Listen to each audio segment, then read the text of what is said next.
بسم اللہ الرحمن الرحیم۔ نام کتاب وہ مسیحا نفس، شہید محمد بروجردی کی زندگی کے یادگار لمحات۔ مرزا کی ذہانت۔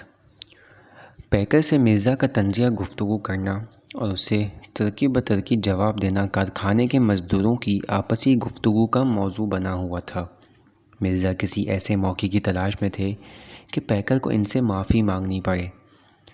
محمد کو اس بات کا خوف تھا کہ مرزا کو اور بہتر ملازمت نہ ملے۔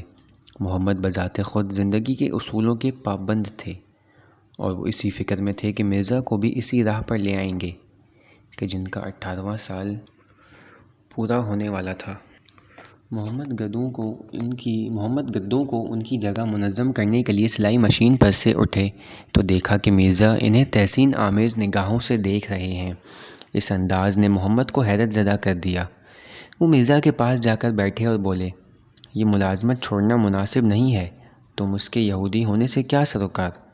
ریڈیو بند کرنے پر کیوں ضد کرتے ہو؟ کاریگروں کو اچھا لگتا ہے کہ وہ کام کرتے وقت موسیقی سنتے رہیں، لیکن میں ایسے فحش گانے نہیں سن سکتا۔ آپ نے تو دیکھا ہے کہ میں ریڈیو بند کرانے میں کامیاب رہا۔ پیکر برداشت نہیں کر سکتا کارخانہ 1 گھنٹے کے لیے بھی بند ہو۔ تم پیکر کی مجبوری کا فائدہ اٹھانا چاہ رہے ہو۔ مرزا نے مسکرا کر دروازے کی طرف دیکھا۔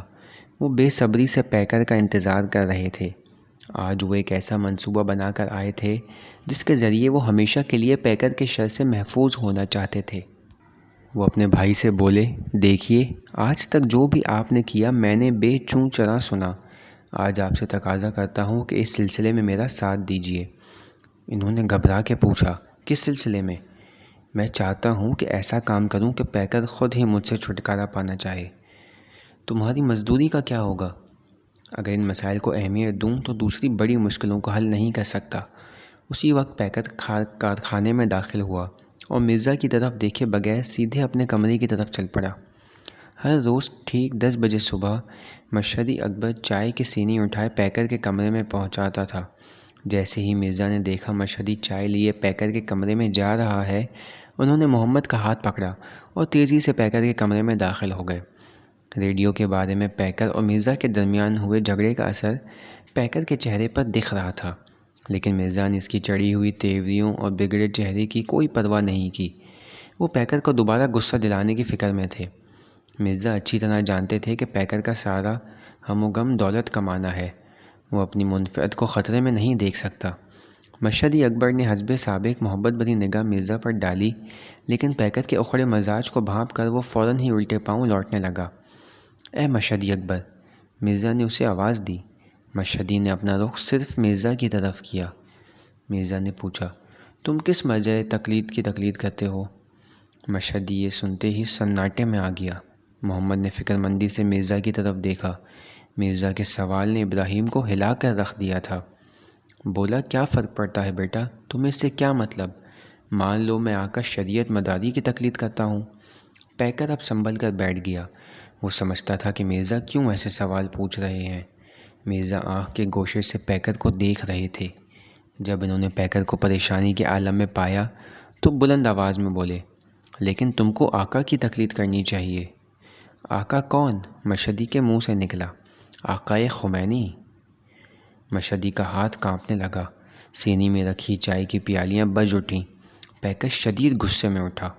اس کی آنکھیں حلقے سے باہر نکلتی ہوئی محسوس ہو رہی تھی۔ مشہدی خوف کی شدت سے لرزتا ہوا دفتر سے نکل بھاگا۔ پیکر میز پر گھونسا مارتے ہوئے چیخا، اے کمبخت! تو مجھے برباد کر دینا چاہتا ہے، خدا تجھے غارت کرے! پیکر محمد کو باہر کی طرف دھکا دیتے ہوئے چلایا، جاؤ شٹر نیچے گراؤ، ابھی ساواک سب کچھ تہس نہس کر دے گی۔ پیکر نے محمد کو باہر دھکیل دیا۔ غصے کی شدت سے وہ اول فول بکے جا رہا تھا اور مرزا بڑے مطمئن نظر آ رہے تھے، گویا وہ اسی گھڑی کے منتظر تھے۔ پیکر نے ان کا بازو پکڑ کر دیوار کی طرف دھکا دیا اور چلایا، آج تک جو بھی کہتے رہے برداشت کرتا رہا، تمہاری وقت کی پابندی کی وجہ سے۔ تم نے دوسرے کاریگروں کو بھی زبان دراز بنا دیا، میں صبر کرتا رہا، لیکن اب حد ہو گئی ہے۔ بس اب تمہاری شکل دیکھنا نہیں چاہتا، جاؤ فوراً نکل جاؤ یہاں سے۔ اس نے مرزا کو دروازے کی طرف دھکا دیا۔ مرزا باہر نکل آئے۔ سامنے ہی محمد سے ملاقات ہو گئی۔ کمال اطمینان سے بولے، میں جا رہا ہوں، جب بھی کوئی ڈھنگ کا کام مل گیا تو آپ کے پاس آؤں گا۔ مجھے یقین ہے آپ بھی یہاں نہیں رکیں گے۔ محمد اپنے چھوٹے بھائی سے بہت محبت کرتے تھے۔ وہ پیکر کے لیے کام کرتے تھے لیکن اسے قطعی پسند نہیں کرتے تھے۔ ایک کاریگر ان کے نزدیک سے گزر رہا تھا۔ اس نے ان کو معنی خیز انداز میں دیکھا۔ مرزا نے جس کا جواب صرف ایک مسکراہٹ سے دیا۔ پیکر اب خاموش ہو چکا تھا۔ مرزا کی خدا حافظی کے وقت پورے کارخانے پر قبرستان کا سناٹا چھایا ہوا تھا۔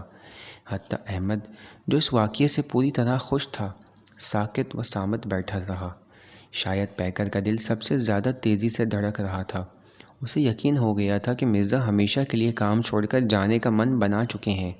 اس کے لیے سخت تھا اسے ہمیشہ کے لیے جاتا دیکھنا جسے وہ بہت پسند کرتا تھا۔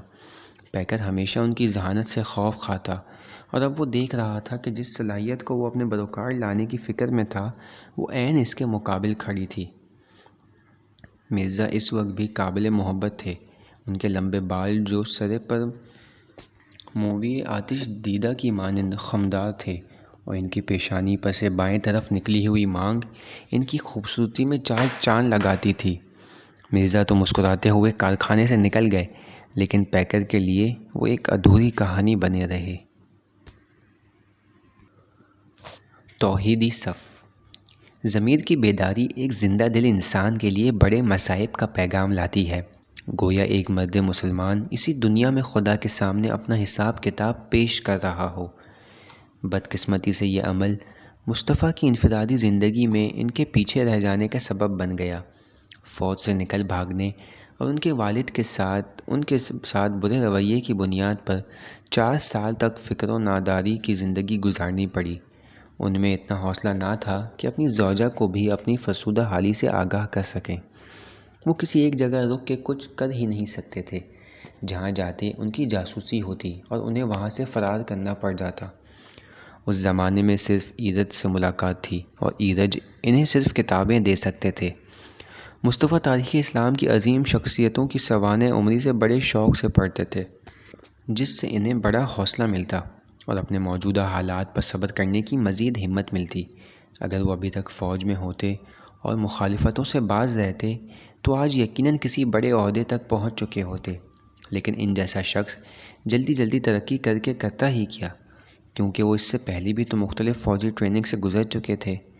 انہوں نے تو اس دن بھی احتیاط نہیں کیا جب شاہ کی موجودگی میں فوج کی اسپیشل ریجمنٹ کی پریڈ ہو رہی تھی اور تیمار رپورٹ پیش کر رہا تھا، تو مصطفیٰ اٹھ کھڑے ہوئے اور اپنا اعتراض جتانے سے باز نہ رہے، جس کے سبب مدتوں انہیں جیل میں رہنا پڑا۔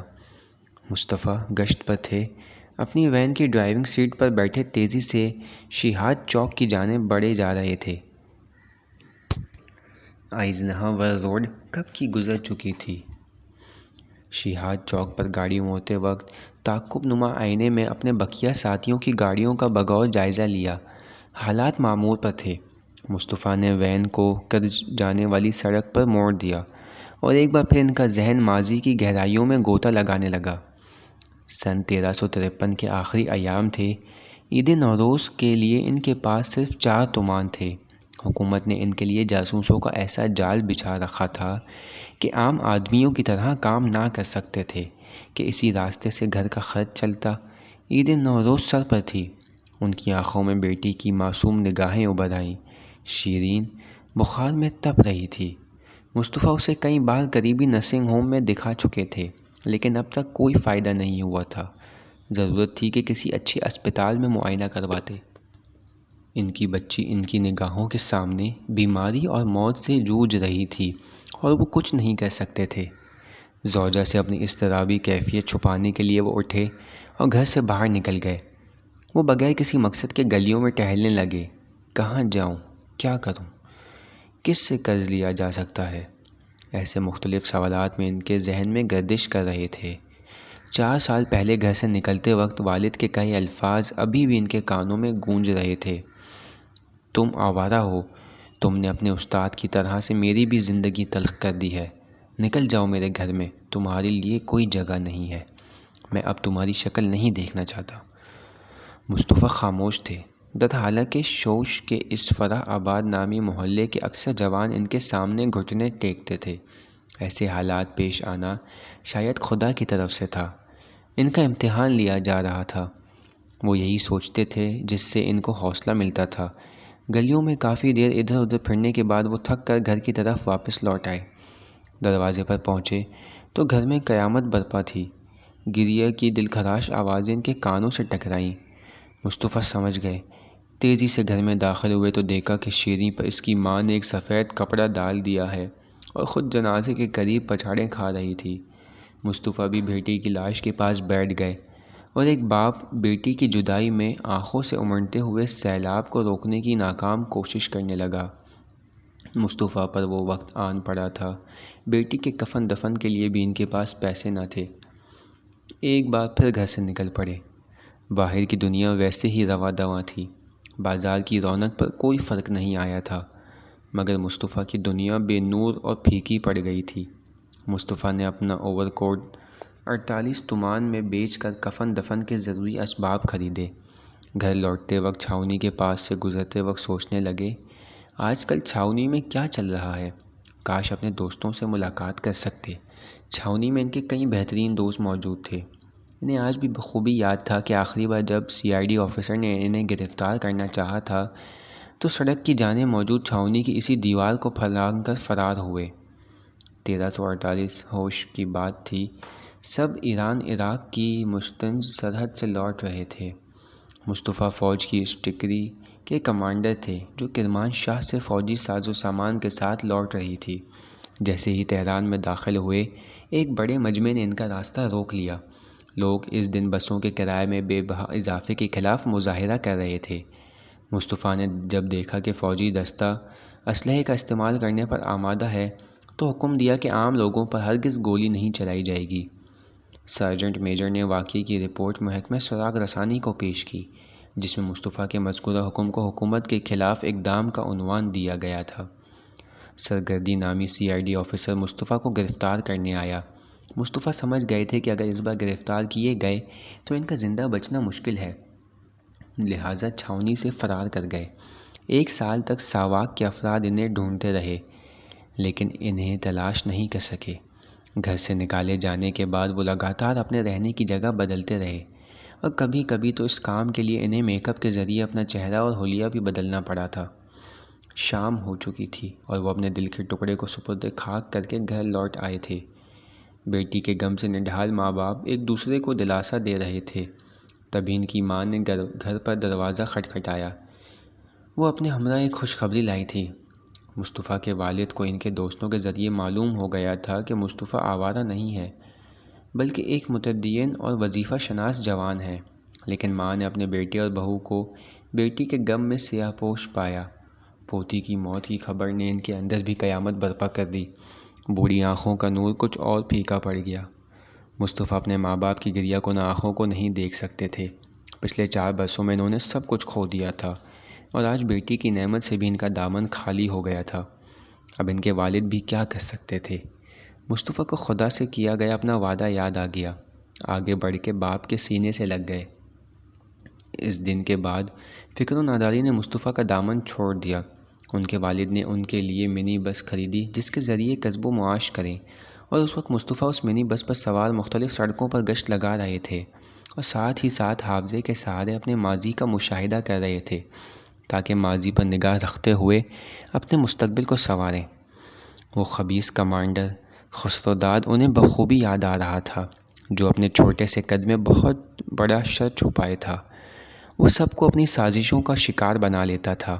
یقیناً آج وہ کسی بڑے عہدے تک جا پہنچا ہوگا۔ انہیں ایرج شدت کے ساتھ یاد آ رہا تھا۔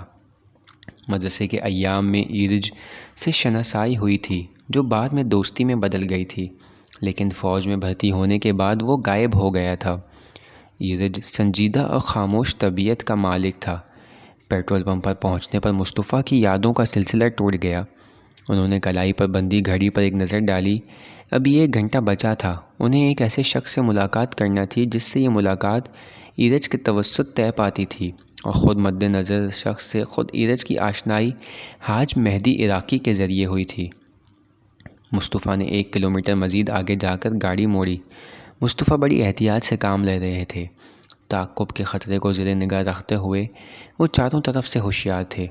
انہوں نے گاڑی اسی جگہ روک رکھی تھی جہاں سے ان کے لیے خطرے کی صورت میں نہ صرف کرج جانے والی سڑک کے دونوں جانب بلکہ کچے راستوں سے نکل بھاگنے کا امکان بھی موجود تھا۔ وہ منی بس سے نیچے اتر آئے تھے۔ پیٹرول پمپ کی جانب سے آنے والا جوان انہیں دور سے ہی نظر آ گیا تھا۔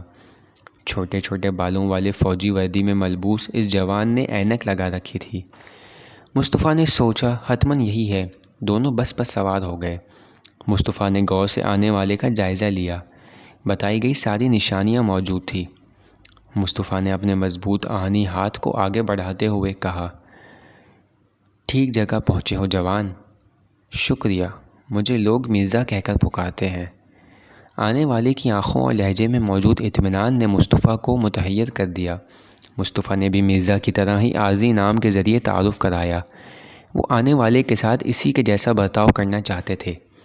پھر مصطفیٰ بس کو حرکت میں لاتے ہوئے بولے، انشاءاللہ راستے میں بہتر گفتگو ہو سکے گی۔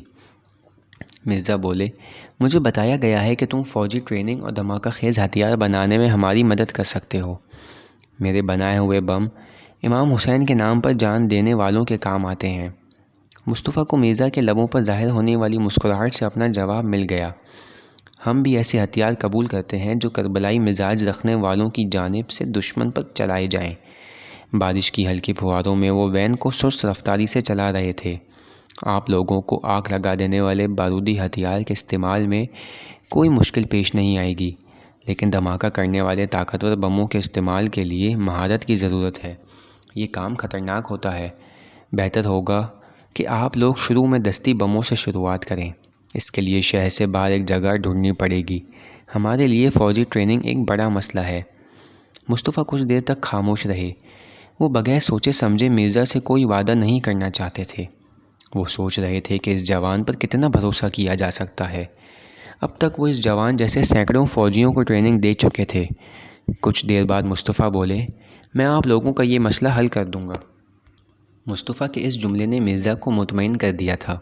وہ سیٹ کی پشت گاہ سے ٹک کر اطمینان سے بیٹھ گئے۔ آپ لوگ بارود مہیا کریں، بقیہ لوازمات کی دستیابی ہماری ذمہ داری۔ مصطفیٰ اپنے والد کے دوست دارانی کی بارودی کان سے بارود بڑی آسانی سے بھی حاصل کر سکتے تھے، لیکن وہ مرزا کے دعووں کی گہرائی ناپنا چاہتے تھے۔ مرزا نے تن کر بیٹھے ہوئے کہا، ٹھیک ہے، 2 ہفتے بعد معاملہ طے ہے۔ اس وقت وہ دونوں کرج جانے والے قدیمی راستے سے گزر رہے تھے۔ چاروں طرف اندھیرے کی حکمرانی تھی۔ صرف سامنے سے آنے والی گاڑیوں کی تیز روشنی، جس میں اکثر ٹرک تھے، تھوڑی تھوڑی دیر بعد وین کو روشنی کا غسل کرا دیتی۔ اچانک مصطفیٰ نے وین کو سڑک کے کنارے پر روک دیا اور خود ڈرائیور کی سیٹ سے اترے۔ وہ گھوم کر مرزا کی طرف والی کھڑکی کے سامنے آ کر کھڑے ہو گئے۔ مرزا انہیں سوالیہ انداز سے دیکھ رہے تھے۔ مصطفیٰ نے اپنی کمر میں لگا ہوا دیسی پستول، جو ریوالور کی ساخت جیسا تھا، نکالتے ہوئے مرزا کو دیا اور نہایت خلوص و احترام کے ساتھ بولے، یہ پہلا تحفہ میری طرف سے آپ کے لیے۔